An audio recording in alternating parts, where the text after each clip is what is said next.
Jumpa lagi pemirsa, apa kabar? Nah, topik kali ini adalah melanjutkan video yang lalu ya, yang saya canangkan saya akan publish setiap bulan sekali. Di ini rencananya pada bulan awal bulan April ya. Yang kemarin yang paling awal kan 1 Februari. Kemudian yang awal itu soal 1000 ya. Angka 1000 itu awal Februari. Kemudian angka 10 ya, yang 10, yang P sama NP itu di 1 Maret. Nah, ini kita akan masuk ke teori yang ketiga. Jadi PNP, kemudian hipotesa Riemann, kemudian sekarang ke turbulence ya. Nah, kebetulan ini saya ambil posisinya lain lagi ya. Kemarin kan di kursi tamu di depan. Sekarang ini waktu menunjukkan ya, ada sini. Waktu menunjukkan pukul hampir jam 9 ya. Jadi saya canangkan ini mungkin bisa 2-3 jam gitu. Maaf pemirsa.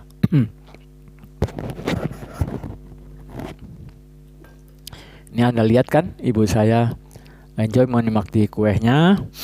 Saya juga udah sediakan segala macam amunisi ya, termasuk minumnya. Saya mau minum juga nih. Alhamdulillah. Nah, turbulence ya pemirsa. Ini teori ini sama luar biasanya dengan teori soal hipotesa Riemann maupun P sama dengan NP ya. Turbulence, apa itu maksudnya turbulence? Turbulence ini turbo. Jadi kayak beradu gitu pemirsa. Ya, itu jadi suatu movement, suatu gerak ya kan. Kalau bilangan prima itu kan nggak kelihatan geraknya ya, tapi dia ada powernya. Itu kan tiap angka itu ya pemirsa ya, itu mempunyai power, mempunyai arah, mempunyai bobot tuh ya kan. Makanya saya pakai TensorFlow. Jadi ada arah, ada bobot. Iya, nah saya bilang kan harus gitu. Jadi kemudian yang paling awal tuh kan P sama NP itu kan 1 dan 0, 01 ya, dari ibu saya itu ide awalnya itu ya, dari 10 menjadi 01 menjadi 10. Nah, itu ya yang saya udah ulas ya dari periode sebelumnya. Jadi kalau Anda langsung ke sini pasti Anda bingung pemirsa. Jadi saya juga kalau ngulang tuh nanti habis lagi waktunya banyak ya. Yang kemarin aja kan yang pertama 1 jam, yang kemarin 2 jam, ini bisa 3 jam nih soal turbulence ini gitu. Kalau terus saya terlalu banyak ngulangin yang kemarin ya kan. Jadi Anda lihat aja nanti di deskripsinya ada ya bagaimana urutannya gitu ya. Tuh, jadi prinsipnya sih simple pemirsa. Anda lihat aja playlist kan. Playlist itu mulai dari 150.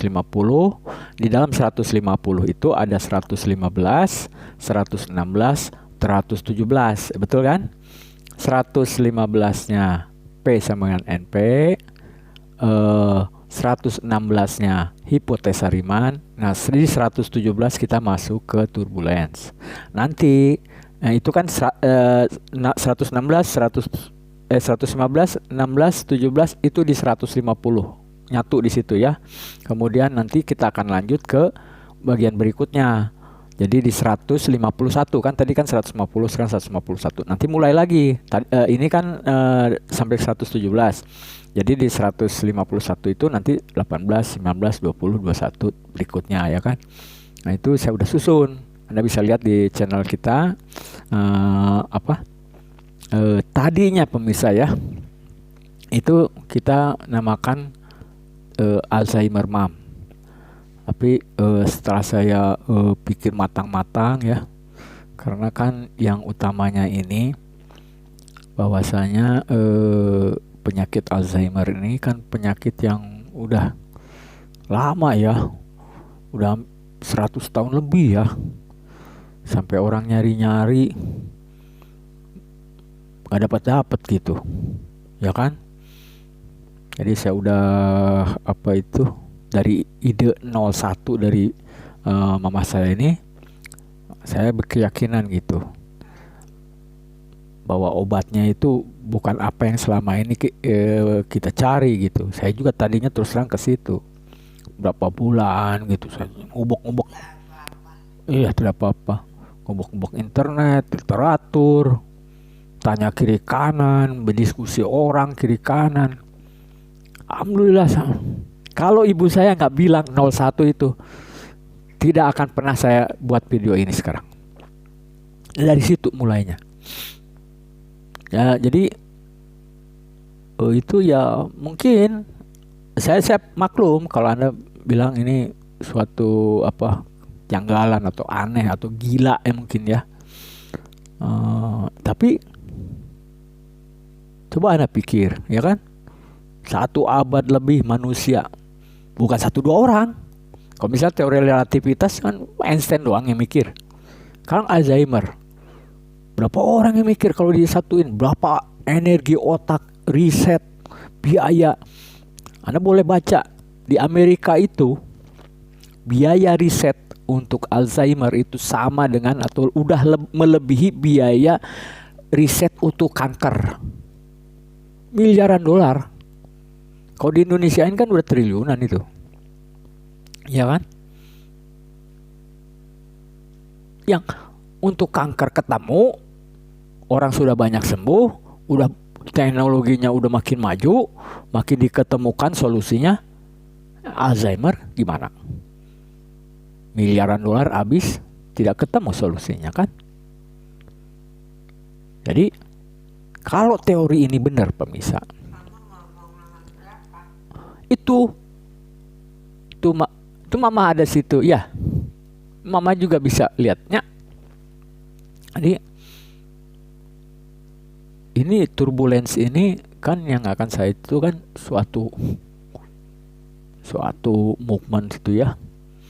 Ini akan ada hubungannya dengan 1000 yang udah saya ulas sebelumnya soal angka bilangan prima 168, ya kan? 168. Nah di turbulence ini masuk lagi tuh angka 168, ya kan? 168 ini yang saya akan buat itu pemirsa dari 150 sampai 168. 168 tuh udah di ujung, itu angka prima. Itu yang akan menuju itu non default ya. Jadi yang saya buat, ya kan? Dari 150 sampai 168 dengan turunan-turunannya itu berakhir di 168 masuk ke 169. 169 itu udah solusi.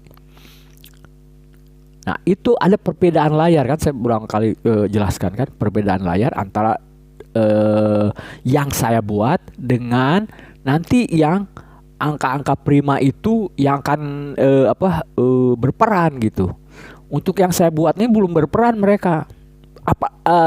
Maksudnya bukan belum berperan, maksudnya untuk pertama-tama dibuat itu mereka belum berperan. Tapi nanti kalau udah 169 itu kan ada perbedaan. Saya pernah bilang kan di otak itu terbagi dari 2 kiri kanan, masing-masing ada 2 layar. Nah masing-masing 100 itunya kan saya bilang. Jadi kalau sekarang ini nanti masuk ke 169 itu bedanya dengan yang nanti default ini saya mungkin belum jelaskan ya maksudnya non default dengan default ya. Jadi anggapnya begini pemirsa, default itu adalah algoritma alam ya. Non default algoritma yang kita bikin. Betul, non default namanya juga non default ya. Non default, yang default algoritma atau alam, yang non default itu algoritma yang kita bikin. Nah, itu yang saya bilang yang default ya, yang default itu tidak boleh salah.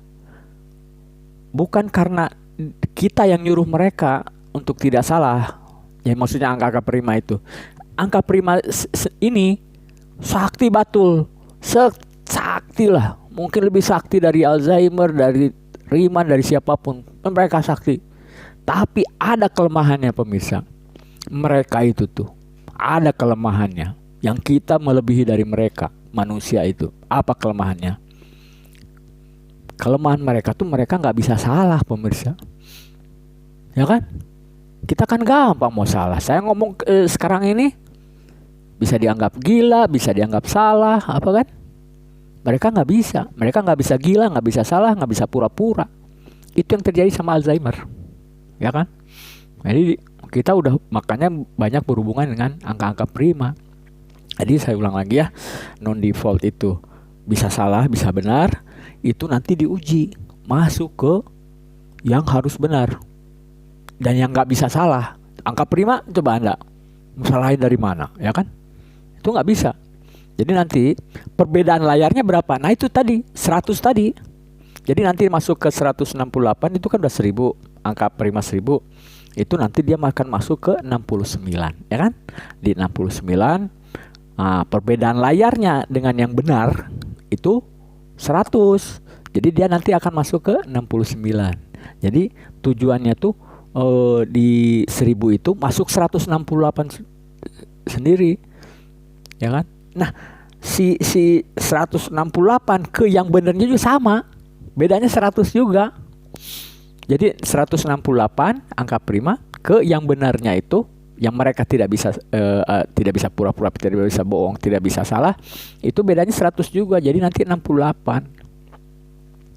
Kenapa saya sering berulang-ulang ngomong 69 dan 68? Jadi nggak capek, sabar, enjoy ya.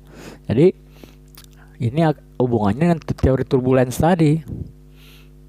Jadi turbulence itulah yang akan memasukkan dari 68 ke maksudnya 168 ke 169 menuju tadi yang 69 itu. Ya kan? Jadi dari 69 ini nanti yang akan kita lihat gitu. Apa jadinya di situ? Karena 69 ini nantinya kita akan masuk ke sarang laba-laba. Nah, bingung lagi Anda ya. Kan saya udah ini sarang laba-laba itu kan seperti silang gitu kan, kayak bentuk kromosom. Berbentuk kromosom. Nah, itu masuknya di 69 itu. Nah, itu kita bisa pecah lagi di situ, ya kan? Pecah lagi di situ berdasarkan video yang 1000 ini, nanti masuk di situ di 69 kita pecah lagi. Itu mana-mana yang bisa kita pecah, mana-mana yang ngaco, mana-mana algoritma yang nggak bisa masuk di situ. Kita harus perbaiki itu. Bagaimana cara perbaikinya? Yaitu dengan video-video yang tadi kita bisa bandingkan gitu. Nggak matchingnya di mana, nggak nyambungnya di mana. Ya kan? Misalnya untuk Alzheimer dan untuk kondisi Alzheimer ini, ibu saya misalnya nggak bisa ngomong misalnya kan, nggak bisa ngomong gitu kan. Nah, kita lihat kan, wah nggak bisa nih dilatih segimanapun seharian juga dia nggak bisa ngomong Nah, itu kan 1000 video, kita cari di video-video yang lain, ya kan? Di video-video lain yang kita bisa latih. Nah, ini pemirsa, saya belum cerita ya. Ini sebulan terakhir ini, ibu saya ini bisa saya latih untuk mengambil posisi tidur. Bukan tidur sendiri ya, mengambil posisi tidur. Saya ada videonya dulu pemirsa ya. Itu saya ulang-ulang sampai sekarang. Mama, sekarang kan udah bisa naik kakinya sendiri ya kan. Jadi dari duduk dari sisi tempat tidur, kemudian dia naikin kakinya sendiri ke tempat tidur. Tapi untuk naikin kakinya ya, dulu tuh saya angkat kakinya supaya dia mau tidur ke tempat tidur kan. Nah sekarang ini saya tinggal bilang begini sama Ma, angkat ini apa tuh, baring begini. Ah ini udah mau. Saya seneng banget pemirsa. Bayangin orang Alzheimer bisa diajarin, kan bingung kan Anda? Tapi nyata betul bisa ibu saya gitu. Entah sampai kapan saya nggak tahu. Karena kan dia menurun terus kan, menurun terus. Mungkin besok lusa dia nggak bisa lagi begitu kan, kita nggak tahu. Tapi kita harus uji dong, ya kan? Kalau algoritma ini satu jalan misalnya, berarti itu lemah dia kan. Si algoritma yang ada di otaknya yang menyebabkan selnya rusak, itu lemah kan kalau kita bisa ajarin. Nah itu di situ pemirsa. Nah kita uji lagi dengan video 1000 itu ya, masuk ke 168, 69, masuk lagi 69, kita iterasi dengan TensorFlow, bener nggak bahwa itu lemah gitu. Bahwa kalau bener lemah berarti metode kita, metode yang tadi yang saya bilang untuk melatih dia mengangkat kakinya untuk tidur, berarti itu masuk algoritma. Jadi dari algoritma tidak bisa ngangkat kaki misalnya ya, menjadi bisa ngangkat kaki, berarti 0 ke 1. Nah itu kita udah mulai dapat step di situ. Paham ya pemirsa ya? Kira-kira ya. Jadi kalau saya ulang lagi ya dari itu, ya mungkin aja saya tidak mempermasalahkan kalau Anda tidak percaya. Kan saya pernah bilang kan di teori P sama NP itu ya. Jadi otak itu buatnya harus benar, ya kan? Tapi makainya bisa salah, bisa benar. Terserah Anda, otak-otak kita. Seperti Anda juga kan, saya ngomong gini, terserah Anda, otak-otak Anda gitu kan. Mau percaya, mau enggak, atau salah itu terserah Anda gitu. Itu saya nggak memaksakan sama sekali, karena itu otak-otak Anda gitu. Tapi di lain pihak, ini juga otak-otak saya. Nah, yang itu. Jadi itulah P sama dengan NP itu kan saya sudah jelaskan. Jadi P-nya itu yang harus benar, NP-nya itu bisa salah, bisa benar. Gitu. Jadi itulah yang satu-satunya benda yang ada di alam semesta, saya yakin. Ya kan, ini otak-otak saya ya. Satu-satunya benda yang ada di alam semesta yang bisa dipakai salah atau benar hanya sel otak. Ya kan? Dan itu sekarang terjadi ke Alzheimer. Dan otak di sini adalah otak manusia. Itu masalahnya pemirsa. Otak hewan kan nggak bisa dipakai begitu. Dia pasti bener terus. Ikut bilangan prima dia. Nah, iya. Nah, jadi gini pemirsa. Jadi pada saat dia depresi ya, menurut saya ini mungkin saking dia memikirkannya gimana gitu ya, mungkin sebentar aja atau kejadian sebentar aja, tapi dipikirin terlalu dalam sehingga bilangan prima tuh kalah di situ gitu. Paham nggak pemirsa? Sehingga sembelit lah itu di situ gitu kan.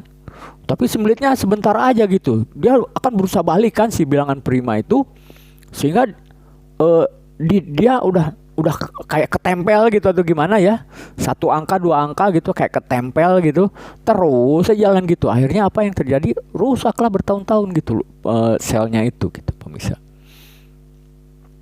Jadi kalau teori saya soal Alzheimer ini benar, ini kan udah 100 tahun lebih.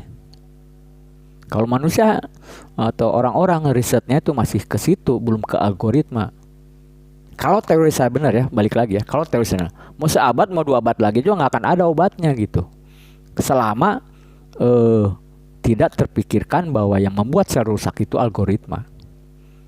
Obat mana coba Anda pikir yang bisa memperbaiki algoritma? Obat kayak apa? Kan nggak ada. Anda kasih suplemen, kasih vitamin, kasih udah. Kalau dia tidak memperbaiki algoritma, gimana selnya bisa balik lagi normal lagi kan? Betul nggak? Jadi saya tidak mempermasalahkan apa yang Anda pikir, apa yang orang pikir, ya kan? Karena gini pemirsa, karena gini, balik lagi ke yang tadi, otak saya ya kan, pakai salah mau benar terserah kan. Kalau salah nggak masalah. Kenapa nggak masalah? Salah. Ya sekarang aja jam 9. Ibu saya itu biasanya tidur jam 11 atau maksimum jam 12. Nah itu. Itu.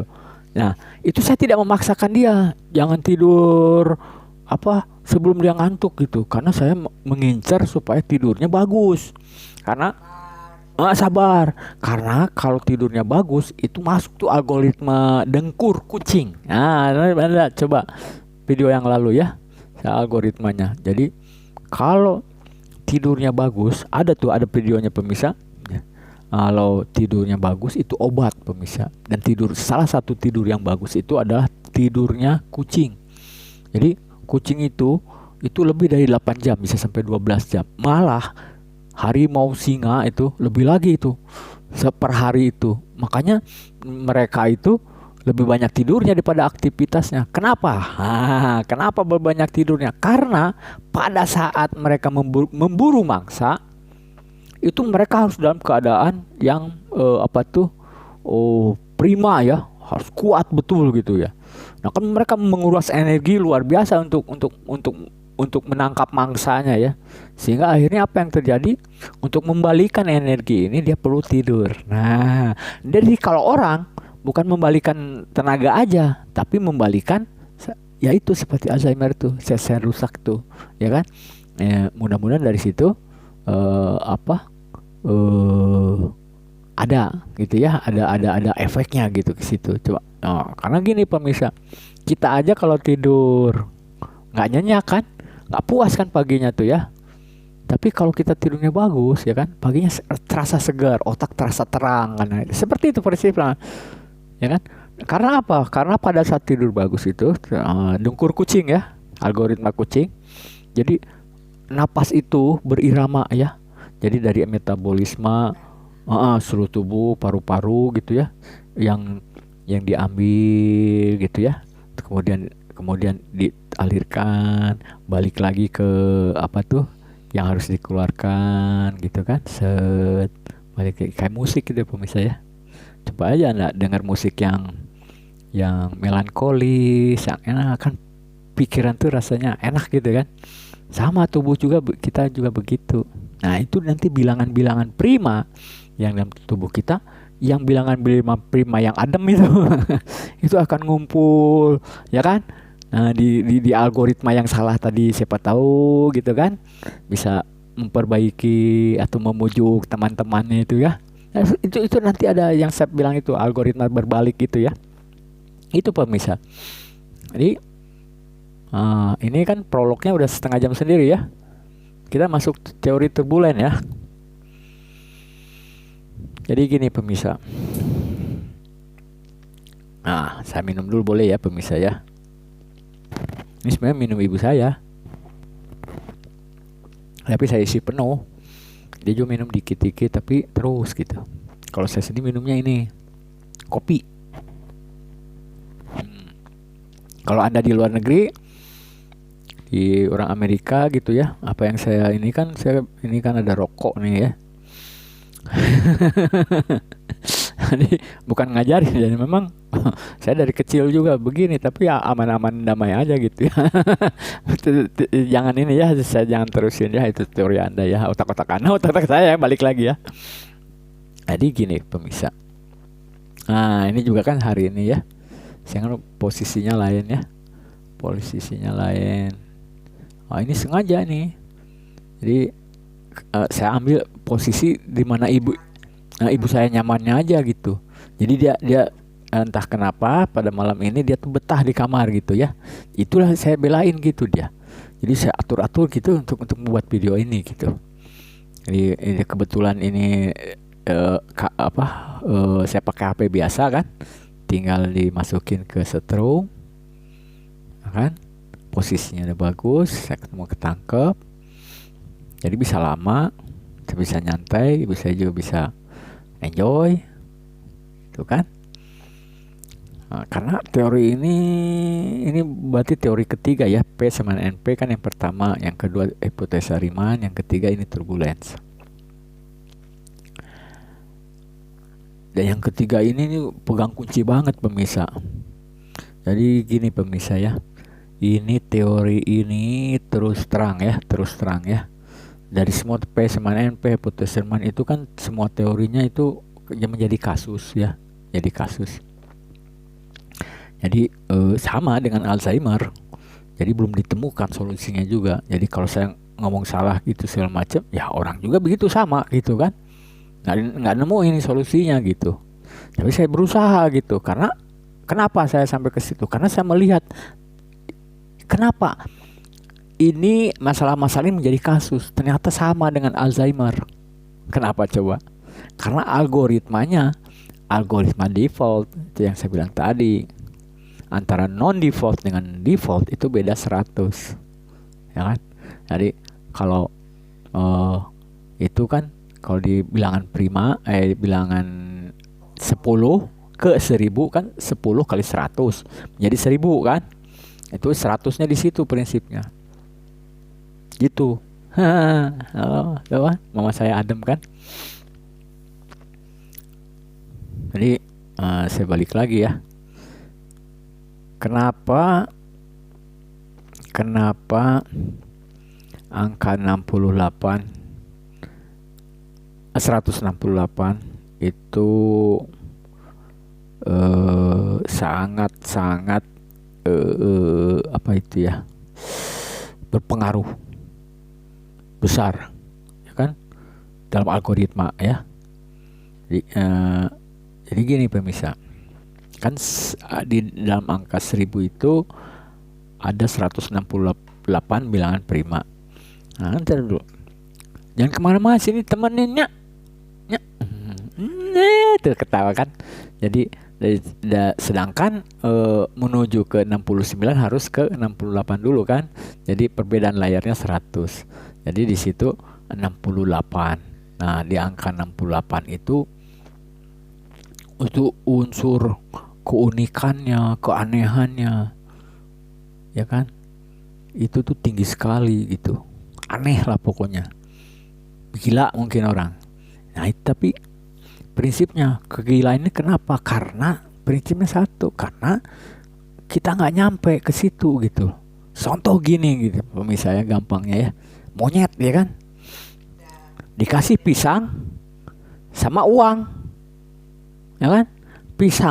Pisangnya kasih 1, uangnya 100.000 atau 1 juta atau 2 juta atau 10 juta, apa yang diambil? Betul kan? Ya, pasti ambil pisang. Kalau kita ya ambil duit, ngapain pisang ya kan? Nah itulah. Tapi menurut kita monyet itu gila kan? Kenapa ambil pisang nggak ambil duit? Nah, sama monyet juga ke kita gitu. Kenapa ambil duit bukan ambil pisang? Sama, itu kegilaannya di situ. Itulah teori ciri khas angka bilangan prima. Jumlah bilangan prima 168. Jika kita masukin ke default, itu kegilaan seperti itu. Karena teori ini itu sulit luar biasa gitu pemirsa. Jadi kemungkinan salahnya saya di sini tuh tinggi sekali ya. Tapi kan namanya juga kita usaha ya. Kita usaha dalam rangka menemukan algoritma ya kan. Kan saya bilang tadi kan, kalau apa yang saya pikirkan benar ya kan, sementara orang nggak pernah pikiran ke sini, sangat sayang sekali kalau saya nggak bikin videonya gitu. Misalnya benar ya kan, benar, lalu apa gunanya buat orang ya kan?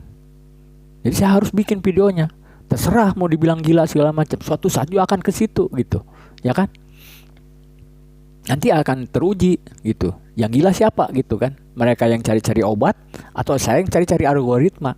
Itu nanti akan teruji sendiri gitu. Misalnya teori saya benar, mereka cari obat, mau 2 abad lagi, 3 abad lagi yang akan ketemu tuh obat gitu. Karena yang harus diperbaiki algoritma, kan begitu. Jadi kenapa sampai 1 abad begini nggak ketemu? Karena cara mikirnya salah gitu kan. Jadi karena mereka mikirnya di situ, jadi waktu mereka melihat video ini mungkin disangka saya yang salah, jelas kan? Karena mereka nggak kepikir ke situ. Sama kayak monyet sama yang ambil pisang sama uang tadi gitu. Nah, ada satu lucu lagi, ada video ya. Sayang saya nggak ini ya. Tapi banyak kok itu di YouTube ya, sering diulang-ulang. Jadi monyet begini gitu, lucu juga. Ini jangankan soal uang ya. Jadi gini pemirsa, monyet ya, monyet ya. Tapi memang saya nggak ada contoh yang lain ya. Jadi gini, dia dikasih, dia lagi duduk si monyet tuh ya. Nah, kemudian ada orang lewat, ngebawa pisang. Itu ada monyet makan pisang, mau makan pisang. Jadi monyet kan senangnya pisang kan ya, dikasih satu tuh ya pisangnya ya, dikasih satu, seneng kan monyetnya kan. Setelah itu bukan dikasih duit, enggak pemirsa, dia belum makan tuh pisangnya satu ya, dikasih lagi pisang yang kedua, diambil sama monyetnya, seneng kan ya. Jadi satu dia mau makan, satu dia simpen ya kan.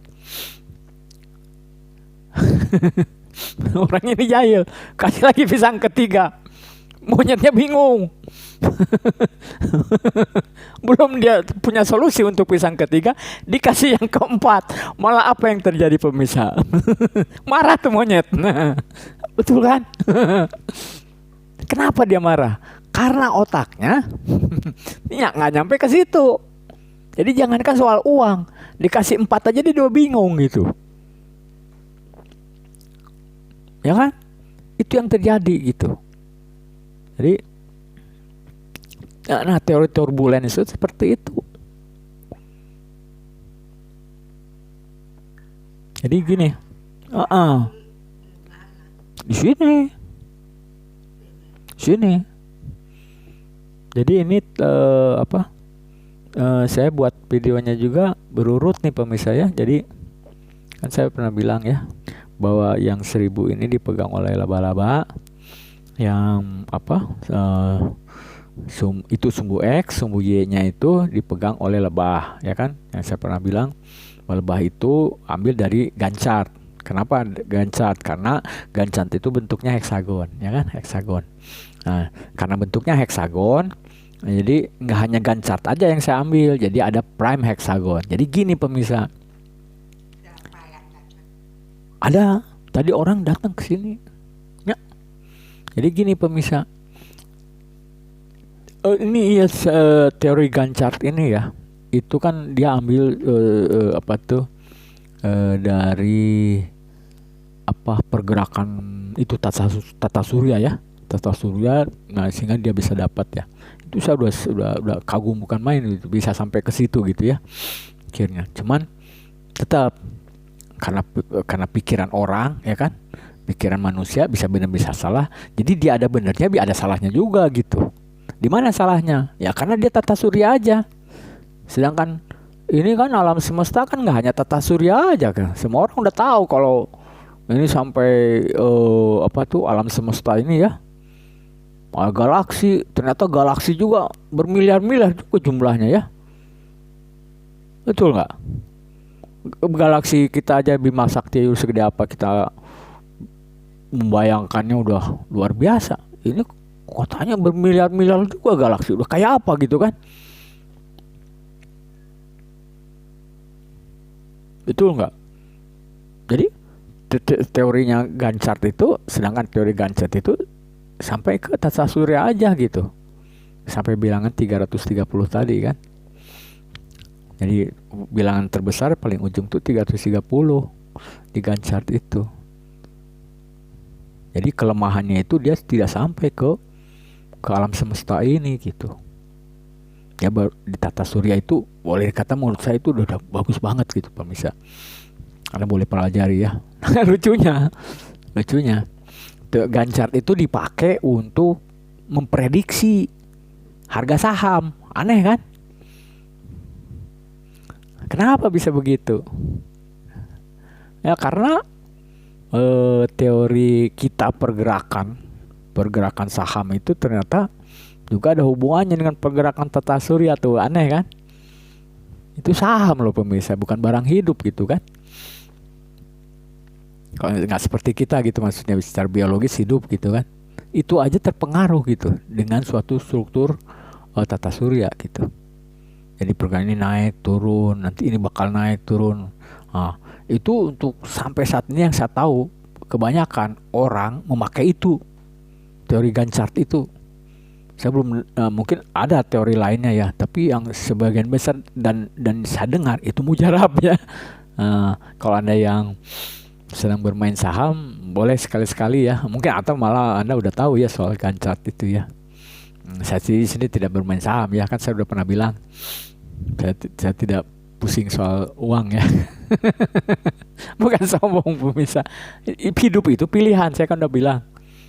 Pilihan saya itu saya tidak mau pusing soal uang gitu. Kalau Anda pengen kaya misalnya, ya berusaha supaya kaya gitu. Betul kan? Nanti kalau usaha Anda betul bagus prima gitu ya, Anda kaya sendiri gitu kan. Nah saya ini usaha saya selama ini ya itu, saya nggak mau pusing soal uang, itu akhirnya dapat. Entah bagaimana caranya ya. Itu mungkin nanti video keberapa nanti saya terangkan ya. Itu.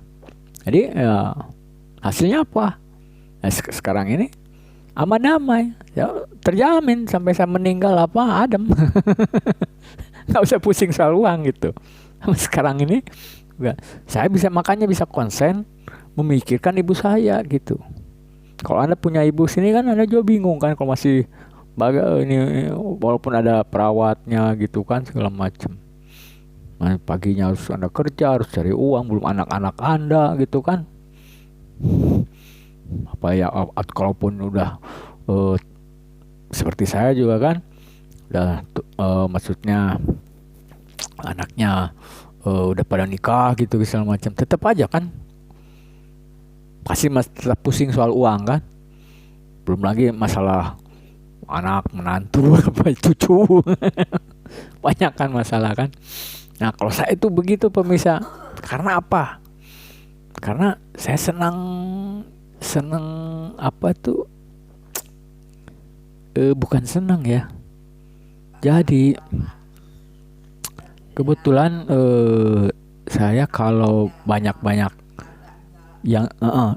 yang dipikirin, apalagi tidak berguna, apalagi tidak menghasilkan, apalagi yang menyibukkan, membuang waktu gitu ya. Itu malah otak saya itu turbulens gitu. Seperti itu gitu. Jadi gila gitu di otak itu. Ya kan?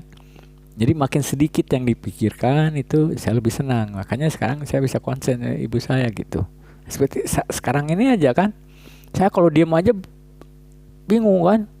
Padahal saya biasa ada yang saya pikirkan gitu, ada yang saya kerjakan gitu ya. Jadi kalau sekarang saya seperti ini kan lumayan tuh efektif waktunya. Selesai, mudah-mudahan nanti dia ngantuk, udah kelar. Jadi gini pemirsa, teori 68 tadi ya, teori 68 masuk ke 169 ya, begini pemirsa. Ini nanti ini teori dasar untuk turbulen ya. Jadi gini kan saya tadi terangkan ya, dari 169 ke 69 default ya. Nah itu kan solusinya di situ. Nah dari itu kan ada perbedaan layar 100 ya. Yang saya bilang kan otak kan terbagi dua ya, kiri kanan. Masing-masing itu 100 jadi 400 ya kan. Seperti itu ya. Untuk dia masuk ya dari Anda bisa lihat di playlist 115 ya, bagaimana dari 168 ke 169 minus 1 ke 69 ya kan. Nah situ kan ada kelihatan itu ada satunya itu berdiri sebagai 100 gitu ya. Di situ layar maksudnya. Jadi antara kan saya bilang layar itu 1000 itu di sini itu kan satu tahap ya kan? Jadi tahap berikutnya itu kan dia tuh nyambung menyambung gitu pemirsa, nyambung menyambung. Nah kita masuk nih teori DNA ya. Jadi bagaimana tuh si DNA tuh bisa sambung menyambung gitu sampai menjadi kromosom kan? Anda boleh baca di Wikipedia ya, tulis aja DNA ya, tulis aja DNA. Search ya di Google misalnya, nah kan DNA, tulis, pilih halaman yang Wikipedia ya, Wikipedia yang bahasa Inggris, jangan bahasa Indonesia, karena saya lihat yang versi Indonesianya nggak ada nih, belum diterjemahin sampai ke bahasa Indonesia nih yang kata-kata ini. Jadi situ ada kata, Anda cari kata dalam halamannya itu major issue. Major issue ya, isu ya. Klik. Apa di situ tuh major isunya? Ternyata ilmu ilmu yang manusia kan udah rame tuh soal DNA. Wah, rame ya. Udah teori ini. Ternyata untuk teori sambung menyambungnya mereka belum dapat pemirsa. Itu makanya tercantum kata major isu tadi. Jadi mereka itu belum sampai ke ilmu gimana DNA itu mereplikasi dirinya gitu. Jadi mereplikasi maksudnya sampai ke detailnya gitu. Jadi baru dapat misalnya itu kan replication fork ya di istilahnya di sistem DNA itu tuh. Jadi misalnya garpunya itu yang kiri 53 menjadi 35 kayak gitu, baru sampai situ aja gitu. Tapi di dalamnya seperti apa belum sampai ke situ gitu. Nah ini saya kasih kisi-kisinya nih. Nah kan balik lagi ke tadi ya, ini bisa benar bisa salah ya. Jadi ini balik lagi ke teori tadi yang soal 168 ke 69 tadi gitu pemirsa. Jadi 168 kan sama dengan 169 minus 1 masuk ke 69. Nah, di 69 kan masuk. Nah, maksud saya di sini dia akan masuk ke layar berikutnya gitu. Jadi kalau di DNA dia akan nyambung ke anaknya gitu, atau anaknya ke bapaknya gitu ya, ke induknya gitu. Jadi beda layarnya di situ. Jadi gini, ini ya 168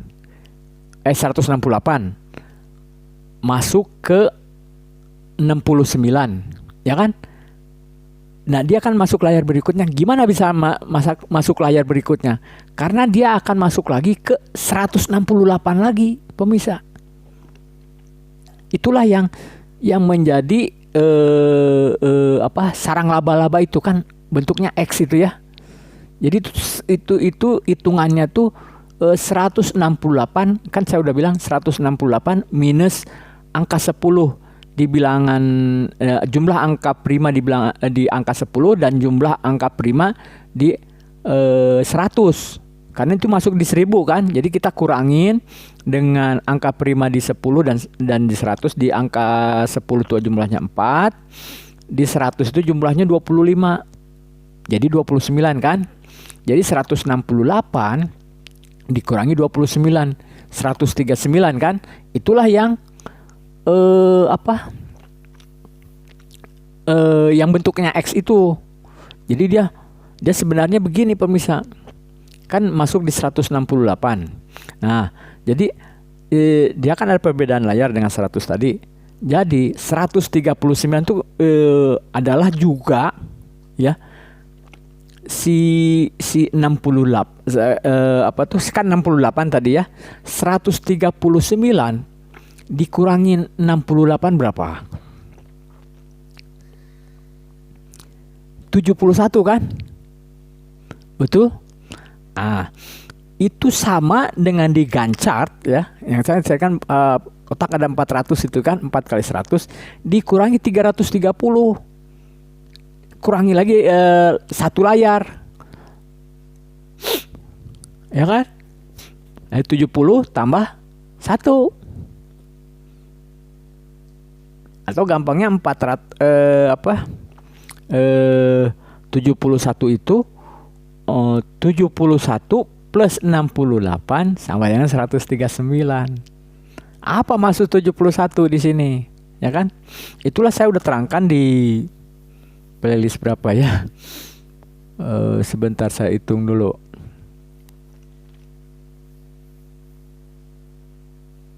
Kalau nggak salah ya. 107. Oh iya betul, 117. Karena kenapa saya ingat? Karena dia merupakan palindrom dari 17. Angka 17 ya, dibalik aja itu. 17 kan 17, dibalikan 71. Makanya saya yakin itu saya ingat dia ada di playlist nomor 117. Jadi 71 itu pemirsa. 71 itu adalah ya, saya di TensorFlow ya. Kalau Anda balik lagi ke playlist 115 di TensorFlow, saya udah terangkan itu kan di halaman utama yang dari itu ya, dari pemetaan saya itu udah saya udah terangkan itu untuk angka ya yang di Gantt itu saya turunkan dari Gantt itu ya. Kan saya bilang Gantt itu sampai ke tata surya, tidak sampai ke alam semesta, betul kan? Nah, jadi alam semesta itu ternyata itu ya saya udah turunkan ya bagaimana ujungnya tuh di angka 619 yang merupakan bilangan prima ke 114. Gitu pemirsa ya. Jadi kan tadi kan 71 maaf ya saya agak loncat-loncat ya karena ini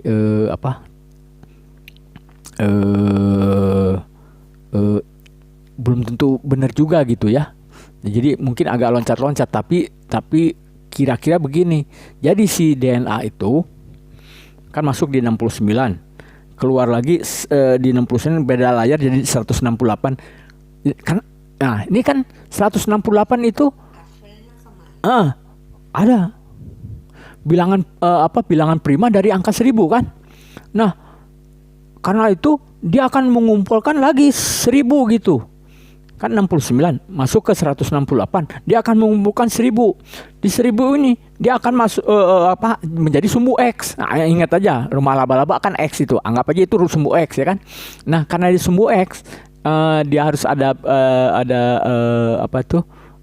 bilangan kompleks itu ya, sehingga dia nyambung dengan Gantt ya kan. Gantt-nya itu kan tadi saya bilang 330 harus kasih 1 dong ke laba-laba, jadi 329, betul kan pemirsa? 329. Nah, jadi itu menjadi sumbu Y-nya kan, sumbu Y-nya bilangan kompleksnya, sumbu J-nya lah anggap ya, J-nya. Nah, yang 168 tadi kan dipegang sama laba-laba, itu 1000 ya kan, jadi 168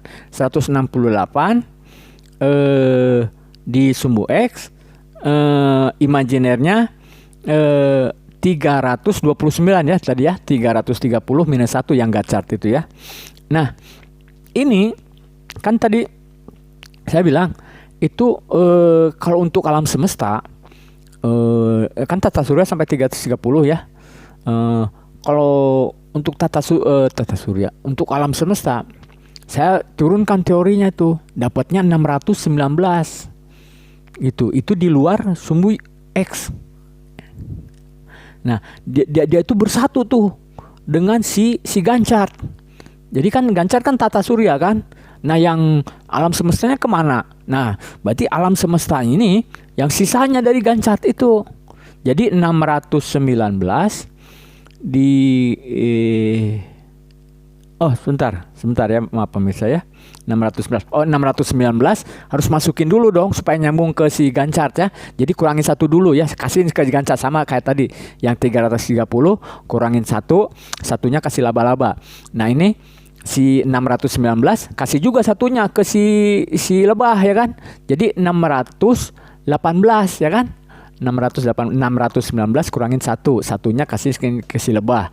Nah, berapa tuh selisihnya sekarang jadinya?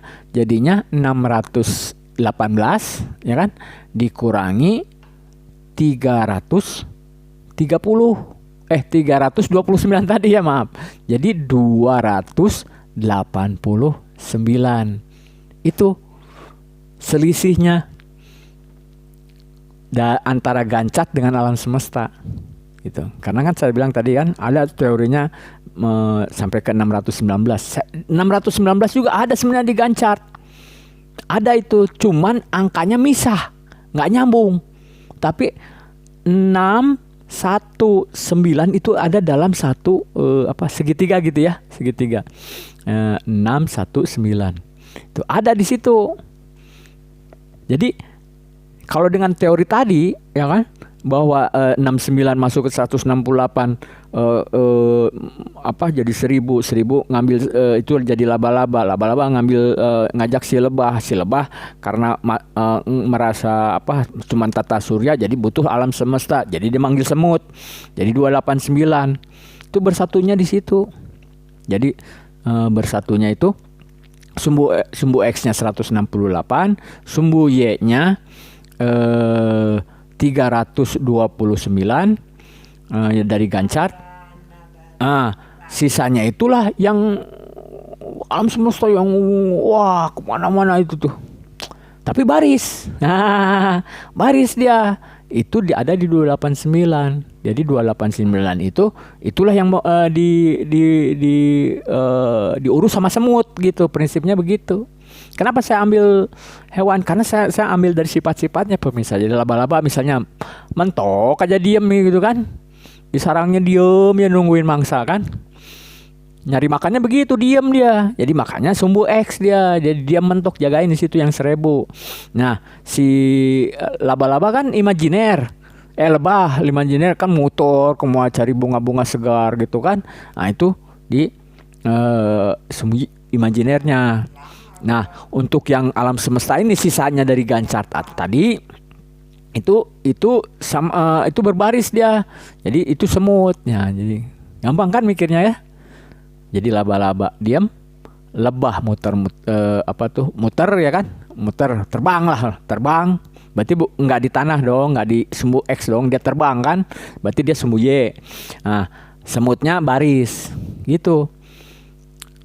Jadi sama dengan seperti Ganchart, alam semesta juga baris gitu. Cuman kalau di Ganchart sampai 330, alam semesta ini sampai 619 gitu. Nah, jadi yang tadi kan saya bilang yang X tadi ya, yang sarang laba-laba ya. Nah, itu kan 139 tadi ya, 168 minus 29 tadi ya. Ya saya udah terangkan ya. Nah, itu 139 ini adalah yang sarang laba-laba. Nah, itu kan itu yang X, bentuknya X itu. Nah, kan gampang. Sumbu X-nya kan dipegang tadi laba-laba. Berarti yang 139 ini itu yang jadi patokan lagi tuh. Karena kan 69 masuk menjadi 168 lagi balik di layar berikutnya tuh di tahap berikutnya maksudnya ya. Nah, yang 168 ini kan dia akan membentuk susunan lagi yang mengambil karena dia merupakan jumlah angka prima dari 1000, dia akan mengambil teman-teman yang 1000 tuh. Pokoknya dengan dia jadi 1000 ya. Nah, karena dengan 1000 jumlahnya 168, jadi akan si laba-laba akan memanggil Ganchart tadi ya, Ganchart ya kan yang 39. Kemudian karena sudah terbentuk sumbu real dan imajiner, yang isinya siapa? Semut tadi kan. Itu kan yang saya bilang 619 dikurangi 1 ya kan, karena satunya dikasihkan ke si apa tuh, si sumbu X dan Y tadi kan. Jadi 618. Nah, ini pemisah. Kan tadi saya bilang nih yang di sumbu X-nya kan 168, itu bilangan prima dari jumlah bilangan prima dari 1000 ya kan. Sedangkan yang di apa tuh, yang terbang sama yang imajiner dan terbang itu kan, yang baris maksudnya, di yang mengisinya smooth itu kan 618. Nah,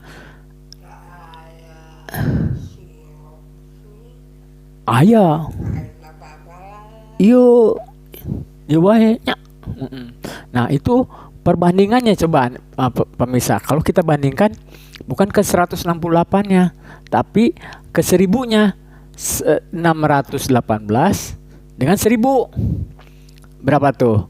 Berarti kan 600 ada. Nah, ibu saya kan udah saya kasih ini pemirsa biar nyaman gitu ya. Nah, dia kalau nunduk-nunduk ini udah mulai mau ngantuk tuh. Sebentar lagi tidur. Jadi nah, kan lumayan tuh. Oh, belum. Masih 1 jaman lagi ya. Jadi kira-kira 1 jaman lagi dia baru benar pingin tidurnya. Ini belum jam 11 nih. Jadi tadi kan saya udah sampai 618 ya. 618 kalau berbandingan 1000 kan 618 dibagi 1000 kan berapa tuh? 0,618. Betul kan? Sekarang coba dibalik. Jadi 1000 tadi kan 618 berbanding 1000. Sekarang 1000 berbanding 618. Berapa tuh? Jadi 1000 dibagi 618 sama dengan berapa? 1,618 tuh. Bulak-balik 618 muncul lagi pemirsa. Mau dibulak-balik kayak apa begitu? Coba aja 0,618 ya kan? Itu 1 dibagi itu 618 keluar lagi tuh. Nah, teori itu yang disebut dengan istilah golden ratio ya kan? Golden ratio. Jadi nama penemunya itu apa? Lupa saya orang mana ya? Yunani atau mana ya? Jadi udah lama, abad tua gitu. Jadi dia membandingkan angka yang sekarang dengan angka yang ditambahkan ke angka berikutnya gitu. Itu dibandingkan terus sehingga ininya bentuknya tuh jadi kayak spiral. Ya kan? Kayak spiral. Bentuknya. Jadi alam semesta juga udah ketemu tuh. Bentuknya spiral juga. Nah, ini apa maksudnya pemirsa? Kenapa alam semesta bentuknya kayak spiral juga? Jadi pemirsa, kalau menurut pemikiran saya nih ya, boleh betul bangga bahwa yang mengatur mereka seperti itu tuh sebenarnya angka-angka juga. Itu kan tadi yang saya bilang soal 1000 terus 619 apa gimana kan, atau gancatnya yang 330 ya kan. Jadi itu angka-angka semua yang main di jalan, yang berjalan tuh. Ya, coba pengaruh angka menurut Anda sampai mana coba? Bisa mengatur alam semesta ini sampai mana menurut Anda?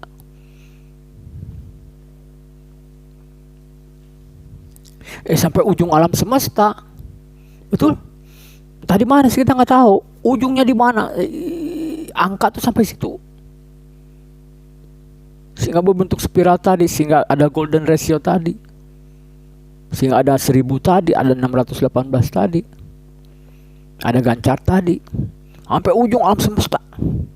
Sampai barang gedenya segede apa nggak tahu. Karena kan sekarang anggap aja nanti tadinya malah cuman satu galaksi Bima Sakti doang kan mikirnya manusia ini kan.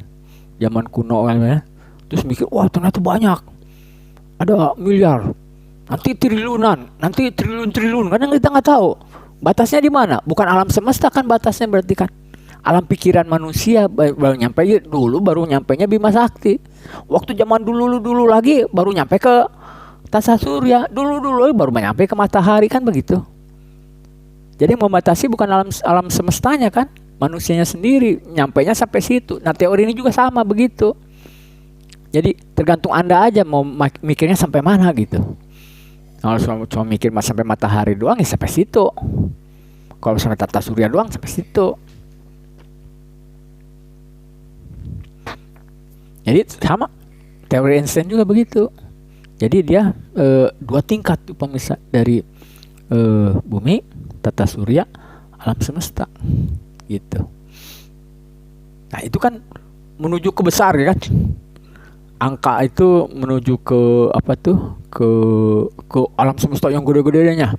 Sekarang kita balik, kan tadi saya bilang 139 keluar 68 dan 71 ya kan. Nah itu, nah ini saya jadi ingat.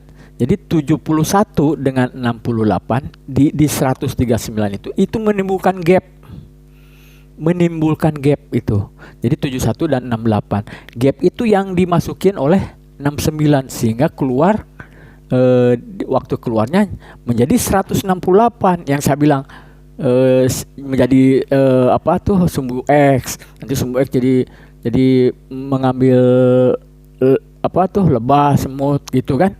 Timbul lagi begitu kan, seperti itu lagi. Nanti masuk lagi gap lagi, masuk lagi yang apa tuh, yang 69 masuk lagi, keluar lagi jadi 168, 1000 lagi kan, 1000. Ini gitu lagi terus, jadi gini nyambung, ini keluar nyambung keluar. Itulah yang DNA jadi kromosom itu terus gitu. Nah kalau Anda baca kecepatannya berapa coba? Kecepatan mereka membuat kromosom itu. Jadi udah ditemukan pemirsa, kecepatannya itu luar biasa banget pemirsa. Dalam 1 detik itu kecepatannya itu, dan membentuk si DNA dengan komposisi ini yang membentuk tubuh kita ya kan.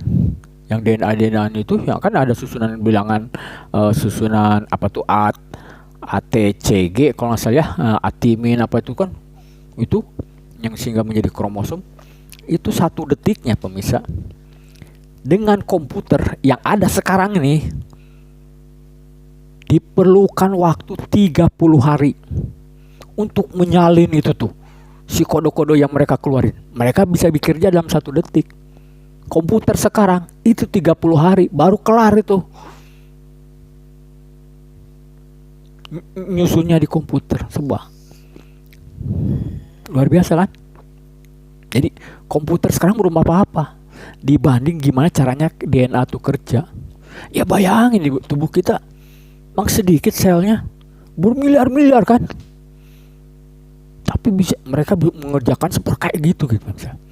Kalau mereka nggak gitu, ya kita ini pelan-pelan aja selnya jadi 1-2 nggak akan jadi kayak kita sekarang gini kan. Jadi waktu pembuatannya itu juga kan gimana sih supaya nggak salah kan. Nah itu saya terangkan tuh di yang P sama NP itu. Jadi kan mereka tuh bikin cetakan gitu, si P sama NP itu bikin cetakan ini kan, sehingga yang sel-sel yang ngaco, nggak sesuai, terlempar sendiri gitu, Nah itu yang membuat realnya, benernya si otak, sel otak yang di yang sehat itu, cetakan ini bener, sehingga yang mana, iya, iya. Kayak sama aja dengan adonan kue lah gitu ya. Udah adonannya tuh udah begini gitu kan. Jadi si protein atau apa gitu ya, besi kayak apa gitu, pas gitu dengan sel yang akan dibentuk gitu. Nah ini yang terjadi sama Alzheimer. Ya kan? Si cetakan ini yang sembelit ngaco gitu. Tapi karena udah sembelit di situ, yang ini kan bilangan-bilangan prima ini kan tetap jalan terus, yang nggak tadi saya bilang nyambung. Jadi yang keluar ini salah semua tuh kan. Kebetulan cuma satu mungkin beberapa area aja gitu. Jadi nggak kerasa tuh sama yang menderitanya gitu. Tapi karena selnya terus rusak terus berpuluh tahun, akhirnya numpuk, ya kan? Itu yang terjadi. Nah situ aja kan udah bermiliar-miliar, atau berapa sel itu kan, itu dibuat terus sama mereka itu kan. Oh. Nah itu yang kita akan cari algoritmanya, sehingga si cetakan. Nah jadi yang di 139 itu, yang antara 71 sama 68 itu kan ada gap tuh yang masuk 69 itu tadi ya. Nah itu kita akan masuk ke teori yang keempat. Itu soal gap itu nanti video berikutnya ya. Sekarang kan kita tuntasin dulu yang turbulence gitu. Jadi apa tuh? Jadi kan Anda udah kira-kira udah bisa nangkep ya. Jadi kan otak kiri kanan itu di masing-masing kiri dan kanan itu terbagi 2 layar yang saya bilang tadi ya kan. Nah, jadi masing-masing kan kalau dikali semua tuh 400. Nah, itu tapi dalam keadaan real. Pemirsa jangan salah. Kan saya udah bilang harus ada 2 layar gitu. 2 layar yang membagikan antara real dan imajiner. Itu yang bilangan kompleks tadi. Nah, itu tuh gini pemirsa teorinya. Jadi kan 618 tadi ya yang menjadi golden ratio tadi kan. Itu kan selisih dengan 329 itu. Dengan 329 itu kan 289. Betul kan pemirsa ya? Nah, jadi di 289 itu yang 200-nya pemirsa sama dengan yang 329. Itu tuh 3 layar. Ya kan? Saya udah bilang tadi kan yang 29 itu karena dari bilangan prima yang jumlah 10, kemudian yang dari 100 sama yang 1000 ya kan? Saya muncul 29 tadi kan, 168 kurang 29 139. Nah, ini yang 289 juga sama, 2 layar, tapi ke tahap berikutnya. Ya kan? Ke tahap berikutnya. Jadi di sini anggaplah 1000 pangkat 1000 lagi kayak gitu loh ya. Nah, tapi di sini kan pangkat lah prinsipnya, jadi pangkat 2 gitu kan. Nah, jadi si 200-nya ini 289 kan ya. Si 200-nya ini berfungsi sebagai ke layar berikutnya gitu. Yang sebenarnya itulah jadi cek kuadrat. Ya kan jadi pangkat kan, fungsi pangkat kan. E sama dengan MC kuadrat itu di situ. Jadi buktinya begini pemirsa. Jadi kalau kan 289 ya, 289. Nah, si 200-nya kan fungsi kuadrat. Jadi ambil dulu dong yang 200-nya kan. Nah, kemudian coba Anda 89 ya kan, sisanya kan 289 dikurangi 200 kan. Jadi 89 kan.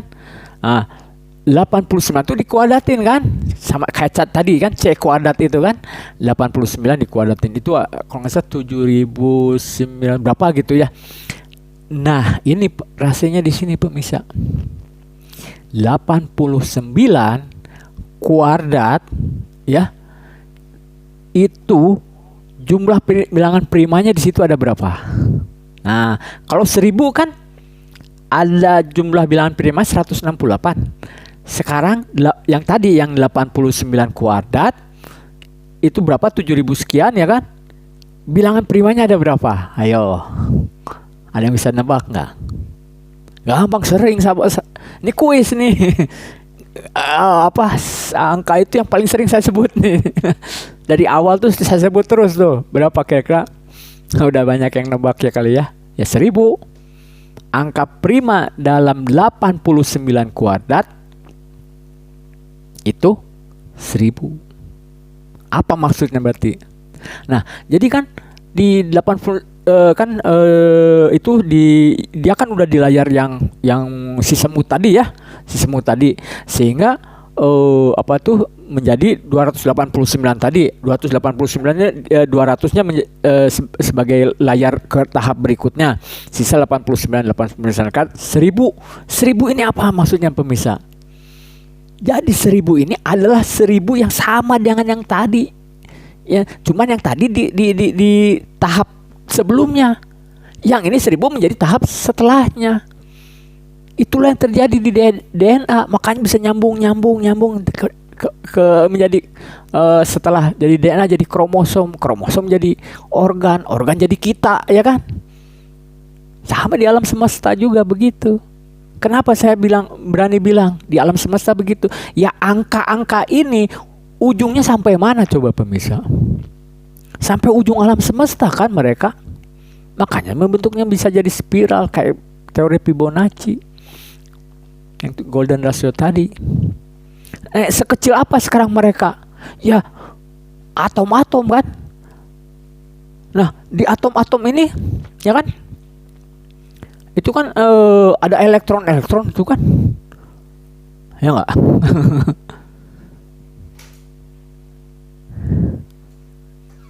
Lagi buat ini kenapa? Oh iya mau iya dua iya. Kebetulan kok, ya kan? Saya nggak perlu pikir uang, nggak perlu pikir cari makan, makan di bawah datang sendiri pemirsa. Gini, jadi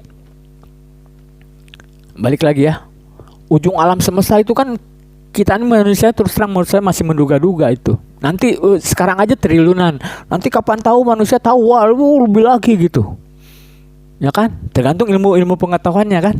Karena zaman dulu juga sama. Malah waktu awal tuh bumi itu datar katanya kan, begitu. Tahu-tahu lama-lama jadi bulat.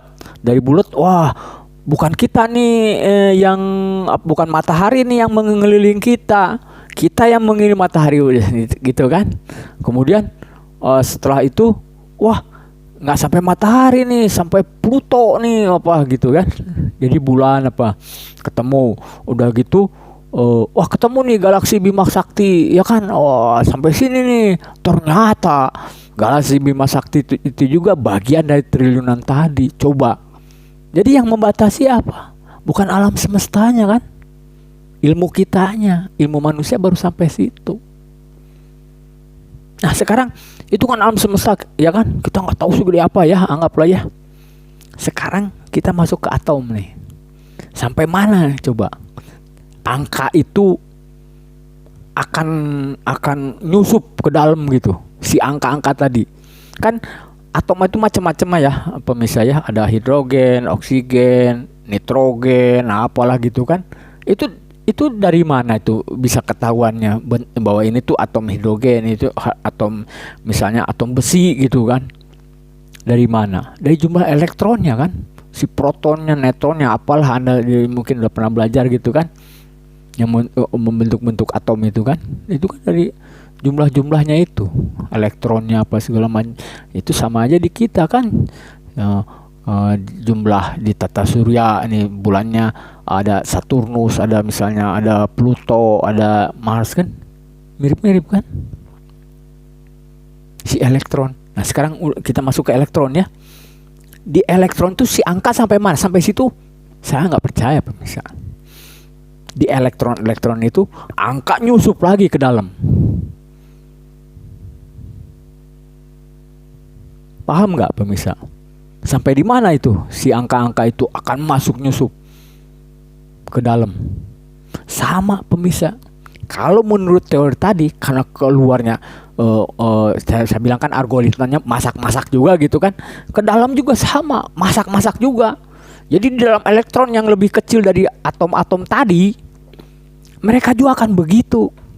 Jadi di dalam elektron itu, apa yang akan terjadi di dalam itu? Coba kalau Anda ini kekuasaan angka, bukan kekuasaan angka apa ya, jelajah mereka gitu. Sampai mana ujung terkecilnya? Nah itu pemirsa, jadi 619 jadi 618 menjadi 289, ada angka 200-nya situ kan. Nah, itulah maksudnya bahwa kita manusia ini hanya diberi 2 tingkat. Jadi dari tata surya ke alam semesta. Nanti juga di atom juga gitu kan, dari atom menjadi elektron, dari elektron ke sono, dari alam semesta ke sono. Enggak.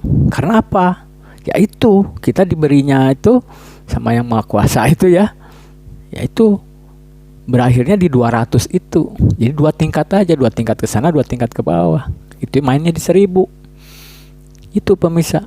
Jadi karena sampai situ jelas manusia ini tidak akan tahu, tidak akan bisa tahu, atau mungkin tahu ya, tapi tidak akan bisa membuktikan setelah alam semesta itu ada apa lagi gitu. Sama juga di elektron ke dalam itu, di dalamnya itu. Jadi kira-kira bisa dipahami ya pemirsa ya. Jadi yang 200 itu 2 tingkat ke tahap berikutnya. Nah, dengan 200 itu nanti kita akan masuk ke teori gap ya. Gap tadi kan yang saya bilang 71, 68, 69 masuk sehingga masuk ke 1000 tadi ya. Jadi itu nanti di video selanjutnya. Itu juga sama 7 kasus milenial juga yang soal gap tadi ya. Nah, jadi yang sekarang kan soal turbulen itu aja sebenarnya masih banyak nih yang saya ingin sampaikan gitu, tapi itu di video yang 1000 tadi, yang 1002 itu nanti. Jadi jangan, nggak semua di sini ada kerangkanya aja, seperti prinsipnya begitu. Oke, ini tuh kan efektif kan, tuh ibu saya udah mulai nunduk gitu kan, ntar lagi tidur nih ya kan, efektif kan pemirsa. Sekian dulu. Nah, kebetulan baterainya juga nih, chargernya juga udah menyurut nih. Nanti kita lanjut lagi di video-video berikutnya. Terima kasih atas perhatiannya. Mudah-mudahan bisa dipahami, dan mudah-mudahan yang saya berharap benar. Jadi ya bahwa ini benar gitu, bisa menyembuhkan tuh kan. Ibu saya udah mulai itu ya pemirsa ya. Kira-kira gitu. Kalau misalnya ini benar ya pemirsa ya, algoritma benar, minimal ada solusi lah untuk menyembuhkan gitu. Oke, kira-kira sekian dulu pemirsa. Makasih, sampai jumpa di video-video berikutnya.